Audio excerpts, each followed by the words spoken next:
한 해 우리가 함께 열심히 달려가고자 합니다. 아무쪼록 여러분 우리가 하나님 잘 섬기고 우리 교회를 편하게 세워가는 일에 아무쪼록 열심을 내는 저 여러분 될 수 있기를 바랍니다. 하나님을 잘 섬기는 것이 여러분 우리 교회가 평안해지는 것입니다. 교회가 평안해지면 여러분 우리의 가정이 사는 길임을 믿으시기 바랍니다. 교회가 살아야 우리 가정이 사는 거예요. 교회가 죽으면 우리 가정도 죽는 거예요.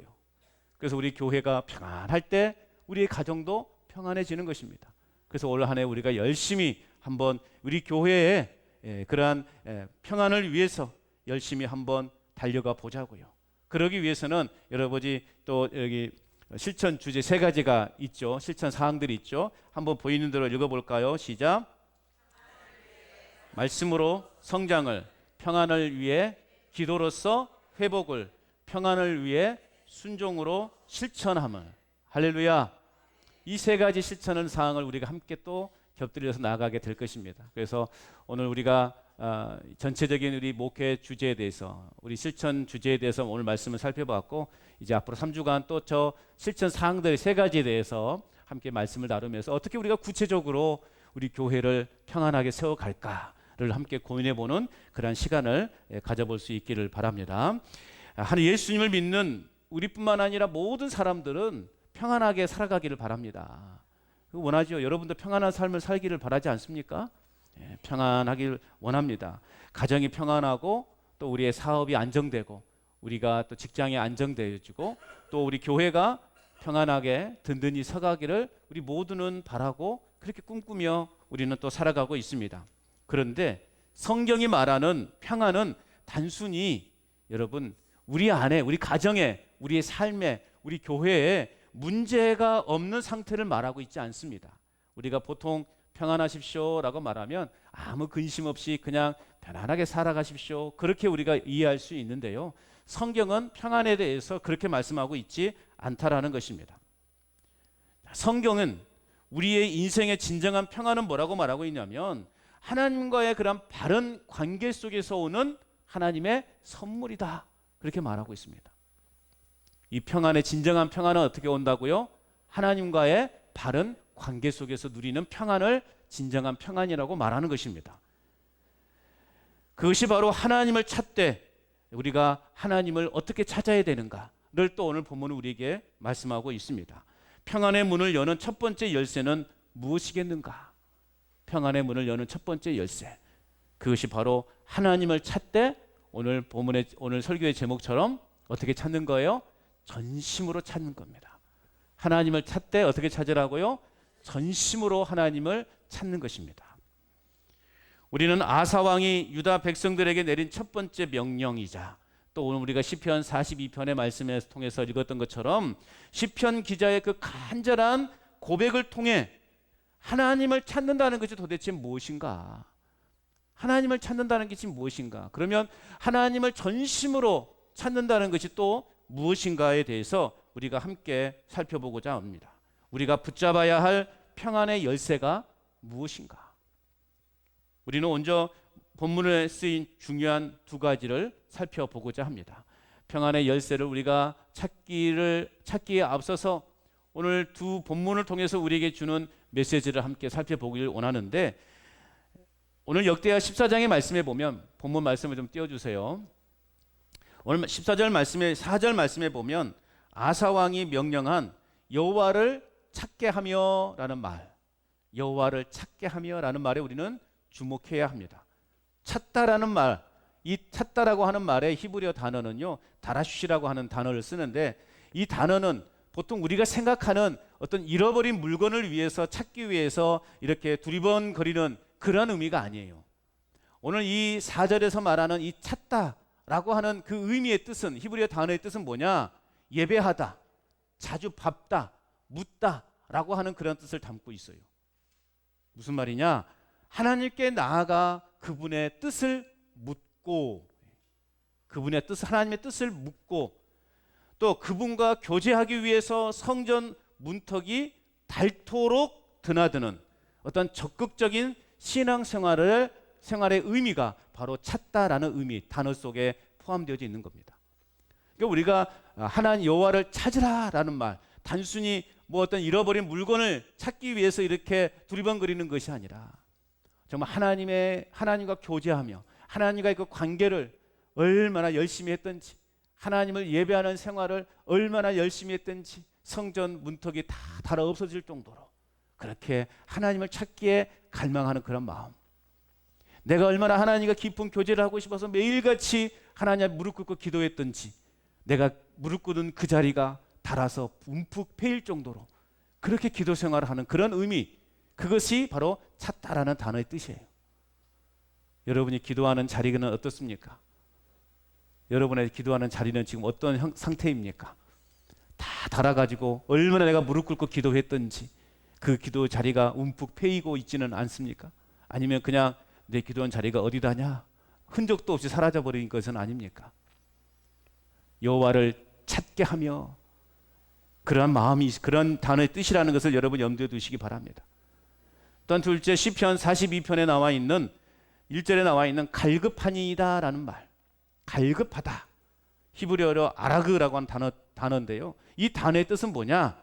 사슴이 물을 찾아 헐떡이는 거친 숨소리를 묘사하는 단어예요. 단순히 목이 마를 정도가 아니라 물이 없으면 생명이 끊어지는 것 같은 그 극심한 고통 속에서 부르짖는 상태, 그것이 갈망하니, 갈급하니이다 라는 단어의 뜻인 것입니다. 여러분, 오늘 우리는 이제 말씀을 나누기 위해 전에 이 두 문장의 단어의 뜻을 우리 마음에 새기고 이제 하나님 말씀의 하나님의 음성을 듣는 시간으로 나아갈 수 있기를 바랍니다. 자, 그렇다면 우리가 붙잡아야 될 평안의 열쇠가 무엇인가?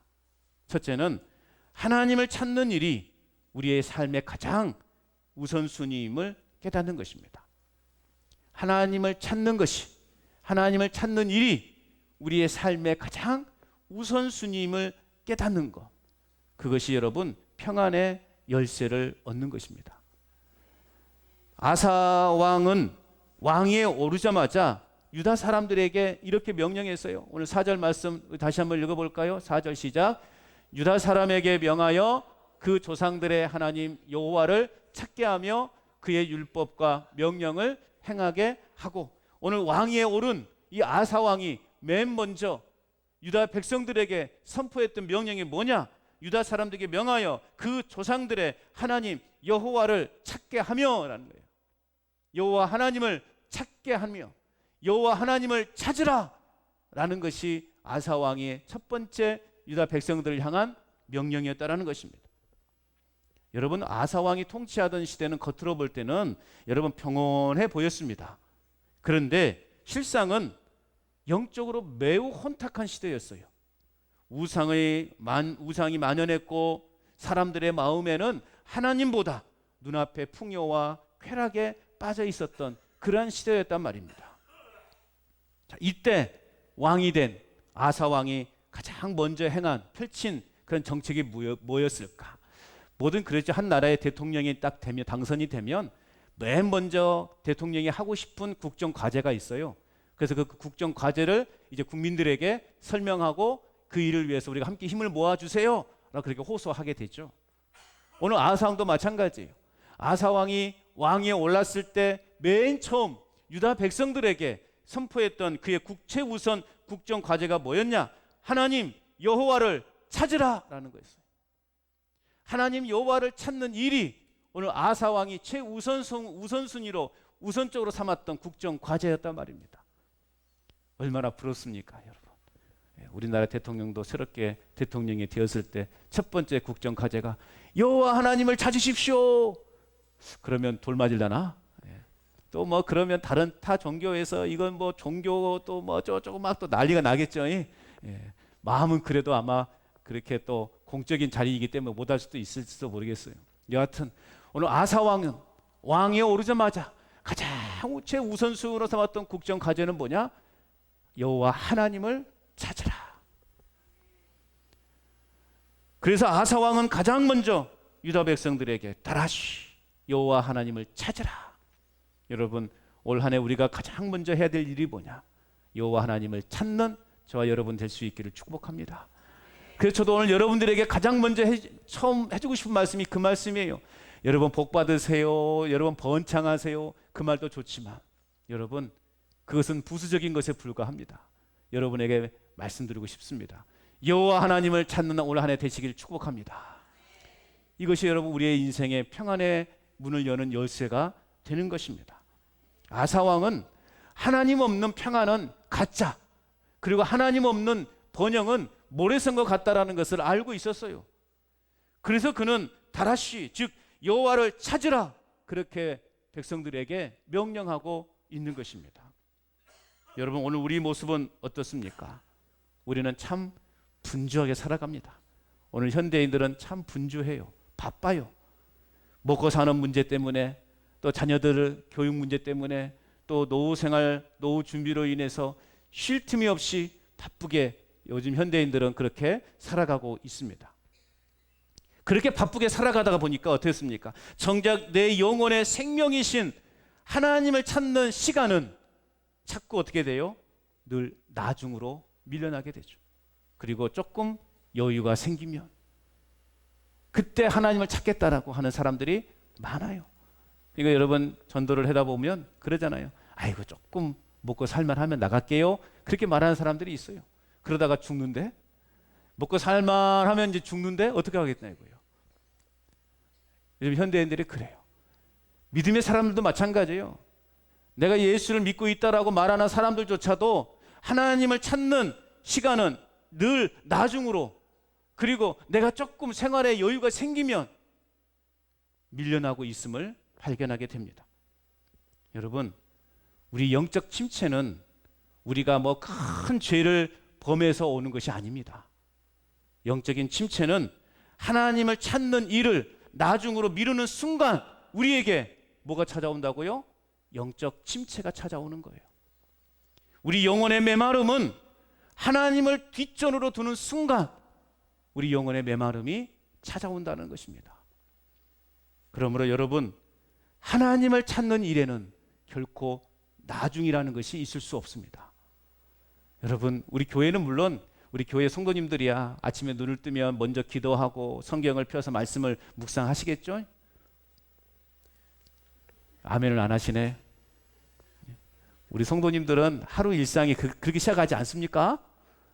저는 그렇게 시작하는 줄로 믿습니다. 아멘 안 하시네. 올해부터는 그렇게 하십시다. 왜 하면서 그밖에 안 나와요? 왜 하면 소리가. 아침에 눈을 뜨면 먼저 하나님 앞에 감사하시고, 그리고 하나님 말씀을 펴서 하나님 말씀을 읽고 묵상하고 하루를 시작하는 거. 아무리 바빠도, 아무리 내가 해야 될 일들이 많아도, 내가 해야 될 일이 오늘 산적에 쌓여 있다 할지라도 여러분 이 우선순위를 놓쳐서는 안 되는 거예요. 우선순위를 놓치면 안 돼요. 물론 목사인 저 자신도 자꾸 그렇게 게으름이 생길 때가 많아요.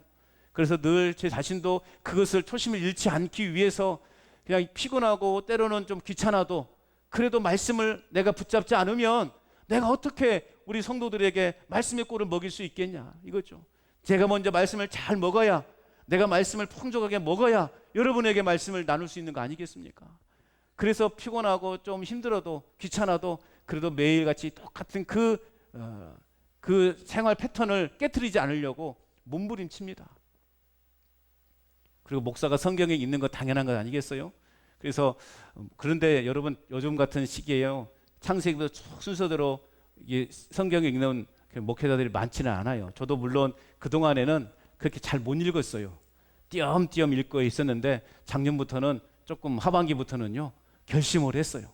몇몇 목사님들이 야 우리가 이러면 되겠냐, 그래서 한 달에 적어도 한 번은 성경 읽어야 되지 않겠냐, 그래가지고요 시작을 했거든요. 한 달에 한 번 성경 일독하는 거. 근데 해보니까요 되더라고요. 그래서 작년에 하반기 시작해가지고 4번을 읽었어요. 사독을 했고 제가 해야 되겠더라고요.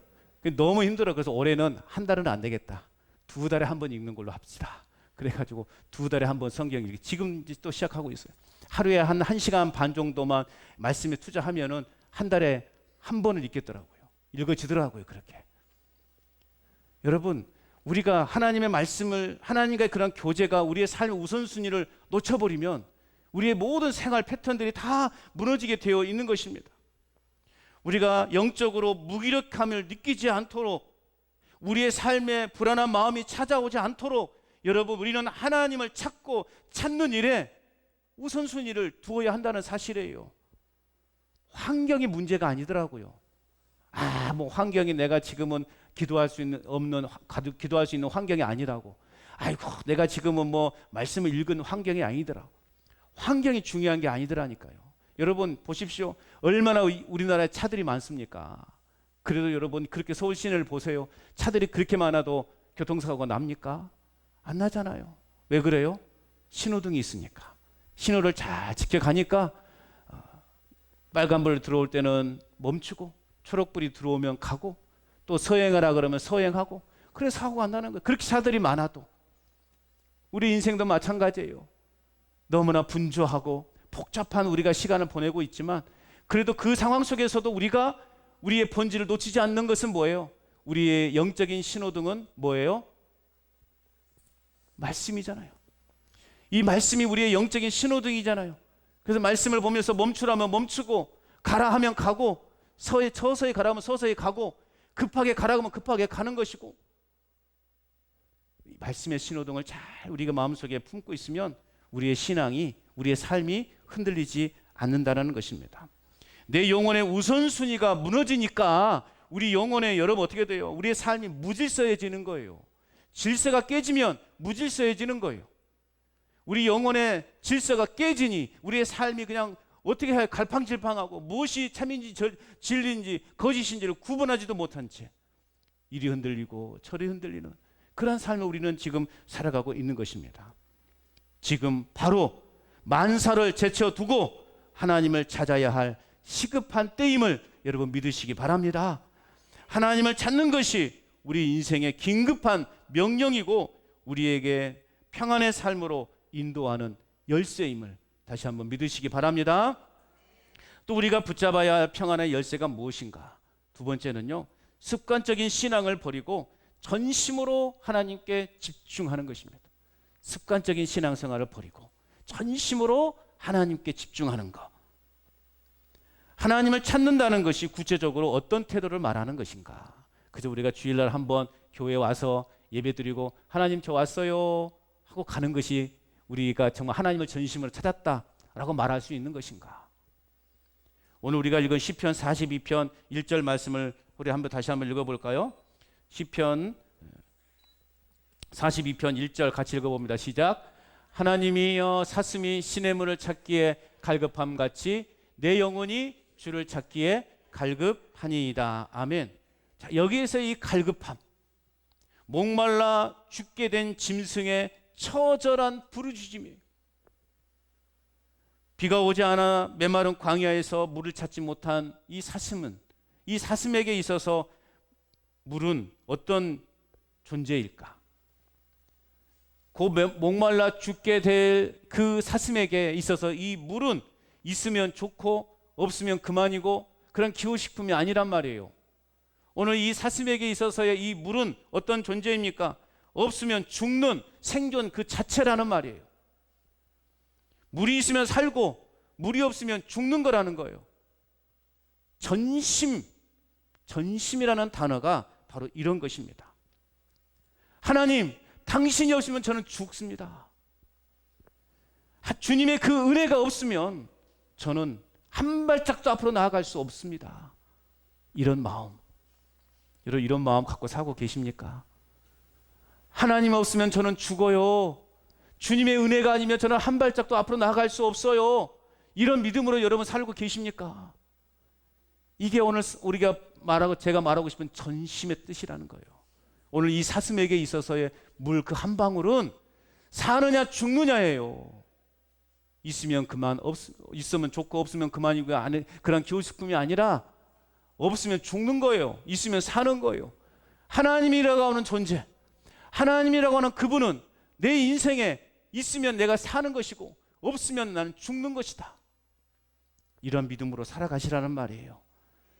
습관적으로 드리는 예배, 의무감에 하는 봉사를 넘어서 내 온 마음과 신경을 하나님께 집중하는 태도, 그것이 전심인 거예요. 우리는 그렇게 올 한 해 하나님을 찾으셔야 됩니다. 여러분, 우리가 하나님을 대충 찾으면요, 우리 하나님도 우리를 대충 만나 주십니다.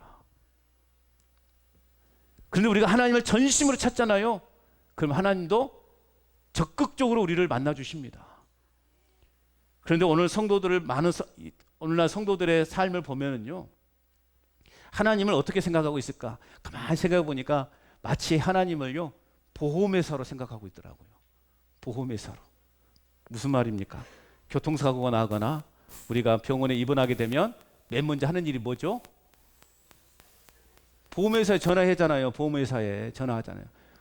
우리가요, 우리 가정에, 내 삶에 어려움이 닥치면은요, 우리가 어떻게 합니까? 이제 이렇게 말해서 죄송한 말씀이지만 성령님, 보험 설계사인 성령님께 전화를 해.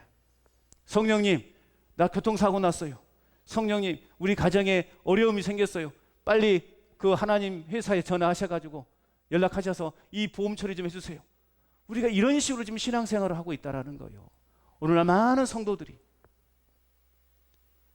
교통사고, 우리 가정에 어려움이 생기고 내 삶에 문제가 생길 때만 하나님을 찾는 그런 신앙.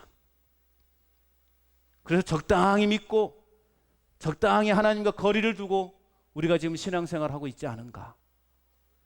그러나 하나님은 적당히 찾는 자가 아니라 전심으로, 즉 헐떡이는 사슴처럼 생명을 걸고 찾는 자를 우리 하나님께서 만나 주실 줄로 믿습니다. 생명을 걸고 하나님을 찾으셔야 되는 거예요. 내가 필요할 때만 하나님 저를 좀 도와주세요. 내가 어려움 당할 때만 하나님 좀 이 어려움을 해결해 주세요. 그렇게 우리가 하나님을 내 필요에 의해서 하나님을 찾는 것이 아니라 우리는 매 순간 전심으로 하나님을 찾아야 되는 것입니다. 평안의 문은 적당이라는 열쇠는요, 절대 열리지 않습니다. 오직 전심이라는 열쇠를 꽂을 때 비로소 하늘의 문이 열리고 평안의 축복이 폭포수처럼 우리의 가정에, 우리의 삶에, 우리의 교회에 쏟아 부어 주실 줄로 믿습니다. 우리는 전심으로 하나님을 찾아야 되는 거예요. 그러므로 여러분, 형식적인 예배, 또 적당히 신앙생활하고 남 눈치나 보면서 가식적으로 봉사하는 것을 멈추고 온 마음을 다해서 우리가 하나님께 집중하시고 하나님을 찾을 때 하나님의 축복이, 하나님의 평안의 복이 임하는 그러한 놀라운 축복을 날마다 경험하는 올 한 해가 될 수 있기를 주님의 이름으로 축복합니다. 그렇다면 우리가 하나님을 찾는 일에 우선순위를 두되 전심으로 하나님을 찾아야 되는 이유가 무엇이겠냐 이거죠. 왜 우리가 그럼 그렇게 전심으로 하나님을 찾아야 되는가? 왜 우리 교회가 올 한 해 하나님을 그렇게 전심으로 찾자라고 그렇게 이렇게 외치고 제가 있는가? 그렇게 하나님을 찾게 될 때 우리 안에 잃어버린 평안과 기쁨이 회복되기 때문에 그렇습니다. 우리가 전심으로 하나님을 찾게 될 때 우리 안에 잃어버렸던 그러한 평안과 기쁨이 다시 회복되기 때문에 우리가 이처럼 전심으로 하나님을 찾게 되는 것입니다. 이렇게 하나님을 전심으로 찾을 때 하나님은 우리를 외면하지 않으십니다. 하나님은 결국 우리에게 예레미야서 29장 13절에서는 이렇게 약속하고 있는 거예요. 너희가 온 마음으로 나를 구하면 나를 찾을 것이요 나를 만나리라. 할렐루야. 온 마음을 다해서 하나님을 찾으면 너희가 나를 찾을 것이고 나를 만날 것이다. 예레미야서 이렇게 말씀하고 있는 겁니다. 여러분, 하나님을 만나는 것, 이것이 우리 인생의 최고의 복임을 믿으시기 바랍니다. 그리고 그 만남의 결과는 놀라운 평안과 회복이 나타난다는 사실입니다. 그 약속이 이제 역대하 14장 6절에 보면 나와 있어요. 한번 떼어주세요. 역대하 14장 6절. 아사가 하나님을 찾게 하고 율법을 행하게 하자 어떤 결과가 주어졌는지 시작. 여호와께서 아사에게 평안을 주셨으므로 그 땅이 평안하여 여러 해 싸움이 없은지라. 아멘. 여기에서의 평안은 전쟁이 그치고 소란함이 잠재워진 완전한 휴식을 의미하는 것입니다. 그런데 우리는 자주 그 순서를 바꿔버려요. 어떻게 바꿀까요? 하나님, 문제를 해결해 주시고 나에게 평안을 주시면 제가 하나님을 찾겠습니다. 이렇게 우리가 순서를 바꿔버린다니까요. 하나님이 먼저 나에게 뭔가 해주시면 내가 하나님 찾겠습니다. 하나님 나에게 1등의 로또가 당첨되게 하시면 제가 하나님을 찾겠습니다. 평생 찾아요, 못 찾아요? 못 찾을 확률이 많다. 못 찾아요. 성경의 순서는 반대죠. 우리가 전심으로 하나님을 찾고 찾을 때 하나님께서 우리의 삶의 대적을 막아주시고 우리 안에 잃어버렸던 기쁨과 평안을 찾게 해주시겠다. 이 우선순위를 놓쳐서는 안 되는 것입니다. 여러분, 하나님을 찾으면 먼저 내 영혼의 활력이 회복됩니다. 메말랐던 심령에 생수가 흐르는 역사가 일어나게 될 줄로 믿습니다. 무엇보다 내 영혼의 질서가, 내 삶의 질서가 여러분 바로 잡히게 되는 거예요. 더 나아가서는 관계의 평안이 찾아오게 돼요. 꼬였던 서로 간의 관계가 회복되는 은혜가 나타난다는 거예요. 이웃과의 관계, 가정의 불화, 또 교회 내의 갈등이 녹아내리는 역사가 일어나게 된다는 거예요. 우리 안에 왜 갈등이 일어나고, 왜 다툼이 일어나고, 왜 여러분 우리 안에 여러 가지 부정적인 생각, 불평, 원망이 생길까요? 내 안에 영적인 질서가 흐트러져 있기 때문에 그래요. 여러분, 전심으로 하나님을 찾고 내 우선순위를 놓치지 않고 말씀에 집중해 살아가다 보면은요, 이해 못할 것도 다 이해가 되고 사랑하지 못할 것도 다 사랑이 되어지는 거고 그러더라고요. 우리 안에 여러분 그런 좁은 마음을 내려놓으시고 올 한 해 넓은 마음으로, 하나님의 형상이라는 게 뭐예요? 하나님의 형상으로 지음받았다는 말이 뭐예요? 하나님의 성품이 있다라는 거예요. 여러분, 하나님의 성품이 어떤 성품입니까? 싸우고 다투고 지배하고 점령하고 사람을 괴롭히고 힘없는 자를 빼앗고, 그게 하나님의 성품입니까? 하나님의 성품은 어떤 성품이에요? 자신의 생명을 내어주기까지, 자신의 생명을 내어주기까지 우리를 사랑하시는 그 하나님의 성품이라는 거예요. 여러분, 하나님의 성품, 하나님의 형상대로 지음받은 우리, 하나님의 성품을 소유한 우리, 그렇다면 여러분 우리가 이해하지 못하고 용서하지 못하고 용납하지 못할 것이 뭐가 있겠습니까? 다 품으시고 이해하시고 덮으시고 사랑한 그러한 공동체가 될 수 있기를 축복합니다. 하나님을 찾는 자에게 주시는 샬롬은 그래서 세상에 줄 수 없는 완벽한 평안임을 여러분 믿으시기 바랍니다. 그 평안이 올 한 해 우리 교회 가운데 회복되어지기를 축복합니다. 여러분, 2022년 하나님 잘 섬기고 교회를 평안하게 세워가자. 이 귀한 비전이 우리 삶의 실제가 되어지기를 소원합니다. 방법은요, 복잡하지 않습니다. 평안의 첫 문은 열쇠는 오직 하나예요. 따라서 합시다. 전심으로 하나님을 찾는 것, 이거예요. 전심으로 하나님을 찾는 거예요. 이것이 여러분 올 한 해 우리 교회를 평안하게 세워가는 거예요. 어렵습니까? 쉽습니까? 쉬워요. 그러네.